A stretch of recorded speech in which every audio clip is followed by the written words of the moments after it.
मैंने आँख से आँख मिलाने से वो सिर्फ बॉलीवुड में प्यार होता है, इश्क होता है, उससे कंजंक्टिवाइटिस नहीं होता है।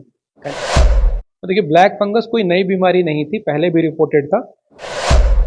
ग्लूकोमा का जांच कराना ज़रूरी है, उसका इलाज संभव है। इस तरह का भी भ्रांति फैला हुआ है कि ग्लूकोमा का कोई इलाज नहीं है, बिल्कुल इलाज है। तो वो रोशनी के नस को जो है वो दबा-दबा के, पीला करके, कमज़ोर करके रोशनी को ख़त्म कर देता है।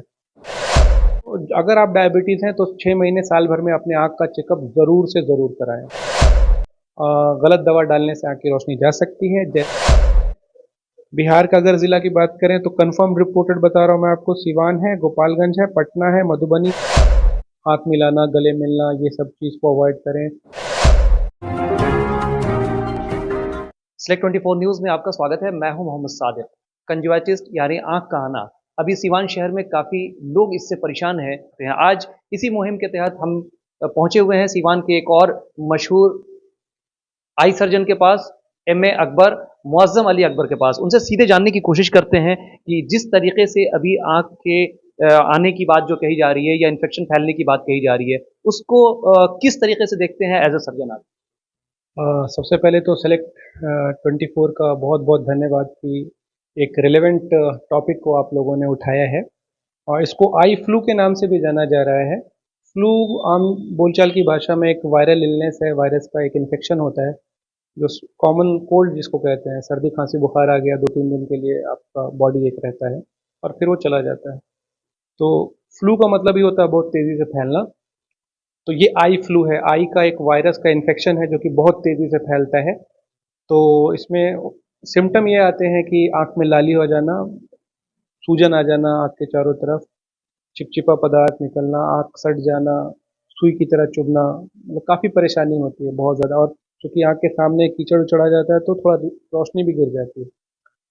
तो चूँकि ये बहुत तेज़ी से फैलता है इसलिए ये एक काफ़ी इम्पोर्टेंट सोशल प्रॉब्लम है, मेडिकल प्रॉब्लम के साथ-साथ। एक घर में किसी एक बच्चे को हुआ, सबको हो जाएगा।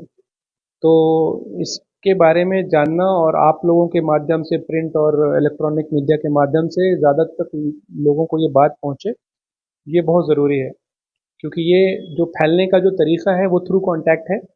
अब जैसे मान लीजिए कोई मरीज़ है, उसने कोई टॉवेल यूज़ किया और फिर उसके घर वाले ने उसी टॉवेल को यूज़ कर लिया, तो उनको हो जाएगा वो आँख के आसपास। अ, किसी मरीज़ ने डोर के नॉब को खोल के वो बाहर गया और उसी डोर के नॉब को किसी दूसरे बंदे ने छू लिया तो उसको हो जाएगा। तो बेसिकली कॉन्टैक्ट के चेन को ब्रेक करना है। चेन जो है उसको ब्रेक करना है, वो कैसे करेंगे हम लोग? सैनिटाइज़र से। तो आप अपने हाथ को फ्रीक्वेंटली सैनिटाइज़ रखें, जो कोविड-19 के टाइम भी हम लोग कर रहे थे, तो सैनिटाइज़र है उससे हमेशा अपने हाथ को क्लीन रखें। पेशेंट को भी एक छोटा डब्बा दे दें, जैसे घर में अगर कोई मरीज़ है तो उसको एक डब्बा दे दिए, वो अपना क्लीन रखे, बाकी एक डब्बे में आप लोग भी स्पिरिट सैनिटाइज़र से हाथ को क्लीन करते रहें। और जो मरीज़ है उसका जो सामान है, टॉवेल है, तौलिया है, इस तरह की जो चीज़ें हैं वो उनका अलग रहे। और जैसे कोई मदर है तो बच्चों से थोड़ा दूर रहें। सोशल गैदरिंग से थोड़ा दूर रहना है। ऐसे लोग जो जिनका भीड़ भाड़ में काम है वो 1-2 दिन की छुट्टी ले लें, जैसे स्कूल जाना है बच्चे हैं या हॉस्पिटल में नर्स स्टाफ हैं, ये लोग हैं। तो जिनका भी काम जो है वो भीड़ भाड़ में है उनको थोड़ा 1-2 दिन की छुट्टी ले लेनी चाहिए ताकि कॉन्टैक्ट तोड़ने की आपने बात कही, चेन को अगर ब्रेक करना है तो कॉन्टैक्ट से दूरी बनाना है। लेकिन लोग कहते हैं कि अगर आँख से आँख मिला करके देख भी लिया तो हो गया। इसको लेकर के क्या कहेंगे एज़ अ डॉक्टर? मैंने आँख से आँख मिलाने से वो सिर्फ बॉलीवुड में प्यार होता है, इश्क होता है, उससे कंजंक्टिवाइटिस नहीं होता है। कंजंक्टिवाइटिस के लिए कॉन्टैक्ट ज़रूरी है और सिर्फ देख लेने से बिल्कुल ये भ्रांति है, बिल्कुल नहीं होगा। उसके लिए through some means virus should reach to your eye. किसी भी माध्यम से वायरस आपके आँख के आसपास पहुँचना चाहिए, तभी ये इन्फेक्शन होगा।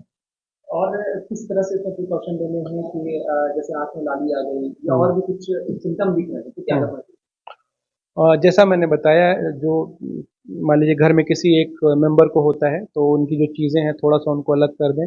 हाथ मिलाना, गले मिलना, ये सब चीज़ को अवॉइड करें। पब्लिक गैदरिंग, सोशल गैदरिंग को थोड़ा-सा अवॉइड करें। और कुछ ड्रॉप्स है, कुछ मलहम है जो कि सेकेंडरी इन्फेक्शंस को रोकता है, एंटीबायोटिक ड्रॉप है, मलहम है, या अगर सुई की तरह चुभ रहा है तो उसके लिए सूदनर है, ड्रॉप्स, वो सब डालना है। साफ़ पानी से आप चाहें तो दिन में 3-4 बार धो सकते हैं अपने आँख को। तो यही सारी जो प्रिकॉशंस है इसको लेने से कंटेन किया जा सकता है इसको। कितना खतरनाक हो सकता है अगर सपोज किया जाए कि अगर किसी के आँख में इस तरह के सिम्पटम आने लगे हैं और अगर उसका प्रिकॉशन वो नहीं ले रहा है या हो सकता है कि उसमें किसी और वजह से उसमें इन्फेक्शन बढ़ रहे हैं, तो फिर क्या करना? देखिए, पर से उस आँख में बहुत ज़्यादा कोई डेडली इन्फेक्शन नहीं है ये। और जैसे मैंने आपको बताया फ्लू है, अपना 3, 4, 5 दिन, 7 दिन का कोर्स करके वो निकल जाएगा। लेकिन इससे प्रॉब्लम ये होता है कि अ, एक टर्म है हमारे सोशल एंड प्रिवेंटिव मेडिसिन में डेली, तो disease disability affected life year, मतलब कि एक साथ ही बहुत सारे लोगों को जब ये इन्फेक्शन होगा, तो ये आपके इकोनॉमी पे, ये आपके वर्क प्लेस पे बहुत ज़्यादा इम्पैक्ट करेगा। मान लीजिए किसी हॉस्पिटल में सारे डॉक्टर को हो गया या स्टाफ और नर्सेस सबको हो गया, तो कितना बड़ा लॉस होगा इससे। अब पर से इन्फेक्शन कोई बहुत डेडली नहीं है कि आपकी रोशनी हमेशा के लिए चली जाएगी, ऐसा नहीं है। इम्पैक्ट मैं आपको ऐसे बता देता हूँ कि अभी ये 4-5 स्टेट में है। गुजरात में है, बिहार में है, झारखंड में है, उत्तर प्रदेश में है, महाराष्ट्र में है। बिहार का अगर ज़िला की बात करें तो कंफर्म रिपोर्टेड बता रहा हूँ मैं आपको, सिवान है, गोपालगंज है, पटना है, मधुबनी है, बेगूसराय है, अररिया है, मतलब काफ़ी डिस्ट्रिक्ट्स हैं। कल हमारी एक चिकित्सक से बात हो रही थी, उन्होंने कहा कि अगर गलत मेडिसिन अगर इस सिचुएशन में अगर पड़ जाती हैं, तो आँख की रोशनी तक जाने के नौबत आ जाते हैं, जैसे सुरमा वगैरह का लोग यूज़ करने लगते हैं, घरेलू उपाय करते हैं। देखिए, अगर आँख में इन्फेक्शन है तब तो बेटर यही है कि जो एक ट्रेन्ड आई स्पेशलिस्ट हैं उनसे मिलें, उनकी सलाह लें। और जैसा आप बताया आपने, तो हाँ, कुछ केसेस में गलत दवा डालने से आँख की रोशनी जा सकती है। जैसे एग्ज़ाम्पल मानिए कि किसी को आँख में ज़ख्म हो गया है, काली पुतली में खराश लग गया है, तो अगर वो दुकान पे जाके डायरेक्टली दवा माँगेगा तो सबसे पहली जो दवा दी जाती है वो स्टेरॉइड दिया जाता है, पायरीमोन के नाम से या डेक्सामेथासोन या कॉर्टिसोन के नाम से ये सारी दवाएँ रहती हैं। आँख में खराश लगा हुआ है, अल्सर है, और आपने अगर वो दवा डाली तो आपके दर्द को तो कम करेगा, लेकिन आने वाले 1-2 दिन, 7 दिनों में वो पूरा का पूरा आँख खत्म कर देगा, पूरी रोशनी चली जाएगी आपकी। तो indiscriminate use of drops, eye drops को नहीं लगाना है, एक्सपर्ट ओपिनियन लेके ही लगाना है। और काजल, सुरमा, ये सभी भ्रांति है कि बच्चों को लगाते हैं कि इससे आँख की रोशनी बढ़ती है।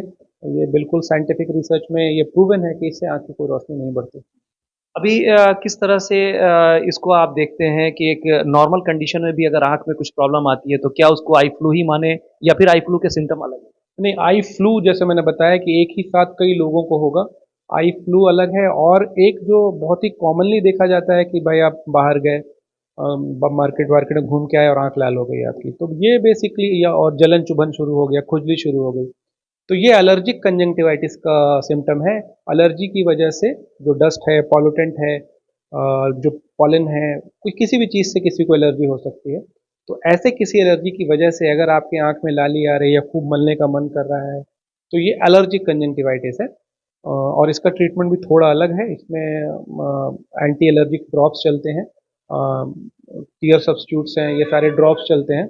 और इसमें जो प्रिकॉशन लेना वो ये लेना है कि आपको जो एलर्जन है, जिससे एलर्जी हो रही है, उससे बचना है। तो जैसे मान लीजिए आप बाइक चलाते हैं तो आपको फुल कवर का हेलमेट लगाना है या सन ग्लास लगाना है, जिससे कि आपके आँख में धूल ना पड़े।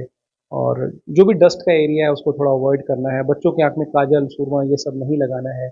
आँख के आसपास में कॉस्मेटिक्स को ज़्यादा नहीं लगाना है। तो इन चीज़ों को अवॉइड करें। और जिनको अगर ये है तो दिन में 3-4 बार साफ पानी से आँख धोएं और जो डॉक्टर आपको दवा बताए वो चलाएं। तो ये बहुत बड़ी परेशानी नहीं है, थोड़ी इरिटेटिंग है लेकिन कोई बहुत बड़ी परेशानी नहीं और है। क्या एडवाइस करेंगे कि किस तरह के सनग्लासेस लोगों को लगाने? देखिए, वो तो बहुत सारी बातों पे डिपेंड करता है, किसी आदमी का पेइंग कैपेसिटी क्या है, पर्स में कितने पैसे हैं, पॉकेट में कितना पैसा है, इस पे ग्लास का क्वालिटी निर्भर करेगा। और इसको ऐसे समझते हैं कि जो अच्छा ग्लास है उसमें क्या खूबी है, जो कि एक सस्ते ग्लास में नहीं है। तो अच्छा जो ग्लास है उसमें यूवी प्रोटेक्शन कोटिंग्स होती हैं या एंटी ग्लेयर कोटिंग्स होती हैं, मतलब एड ऑन है ये। जैसे मान लीजिए एक सादा चश्मा दिया जाए किसी को काले रंग का, तो वो भी उसको जो धूप से दिक्कत उक्कत हो रही है वो कम करेगा। लेकिन अगर मान लीजिए कोई आप बहुत ही अच्छी ब्रांडेड कंपनी का जो सनग्लास लगाते हैं तो उसमें यूवी प्रोटेक्शन रहता है, एंटी ग्लेयर रहता है, एंटी फॉगिंग रहता है, ये सारी चीज़ों से उसका कॉस्ट बढ़ जाता है। प्लस ब्रांड तो है ही, कोई ब्रांडेड कंपनी है तो उसका अपना एक गुडविल है।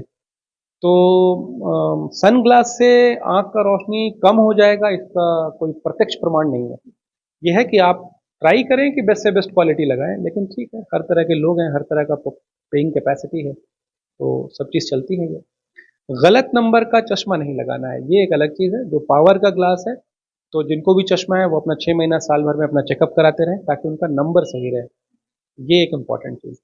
चलते चलते लास्ट में लोगों को क्या एडवाइस करेंगे कि किस तरीके से अपने आँख का रख रखाव करें घरेलू उपाय से, या फिर किसी तरह का कोई कॉम्प्लिकेशन आता है तो फिर क्या करते हैं? देखिए, फ्लू के टाइम में तो जो मैंने बताया आपको, हैंड सैनिटाइजर रखिए, और एलर्जी के लिए भी मैंने आपको बताया कि कैसे आपको एलर्जन से दूर रहना है, जिस चीज़ से आपको एलर्जी उससे बचना है।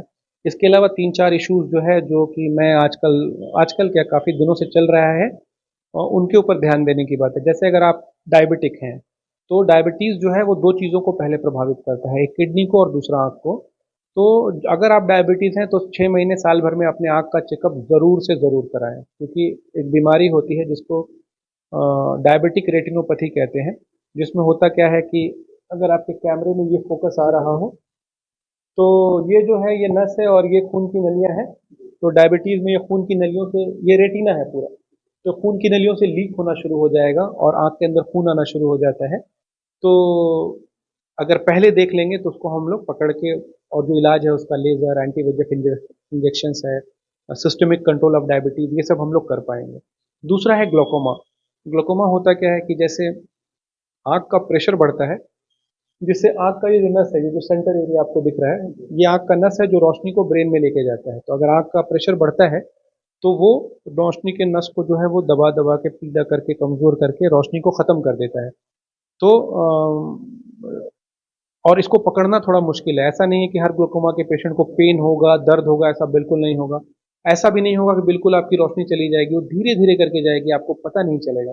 पहले साइड की रोशनी जाएगी, तो आप जिस चीज़ को देखना चाह रहे हैं वो दिख रहा है आपको, साइड की रोशनी भले चली जाए, पता नहीं चलता है। तो उसमें भी रूटीन चेकअप ज़रूरी है। हाँ, ऐसे कुछ लोग हैं जिनको ग्लोकोमा का रिस्क ज़्यादा है, तो वो तो ज़रूर 6 महीने साल भर में अपना चेकअप कराएँ किसी आई सर्जन या ग्लोकोमा स्पेशलिस्ट से। जो माइनस का चश्मा पहनते हैं, मोटा चश्मा, माइनस पावर का, उनको चांसेस ज़्यादा है। जिनके घर में किसी को ग्लोकोमा या काला मोतिया पहले रहा हो, या आंखों की रोशनी चली गई हो जो कि ठीक नहीं हुई फिर, तो चांसेस है कि उनको ग्लोकोमा है। तो उनके जो, और ये जो बीमारी है ये फैमिलियल है, मतलब कि अगर फादर को है तो, या मदर को है, तो हो सकता है कि उनके बच्चों को या उनके भाई बहन को होने का चांसेस ज़्यादा है। तो ऐसे लोग जिनके माता पिता की आँख की रोशनी चली गई हो,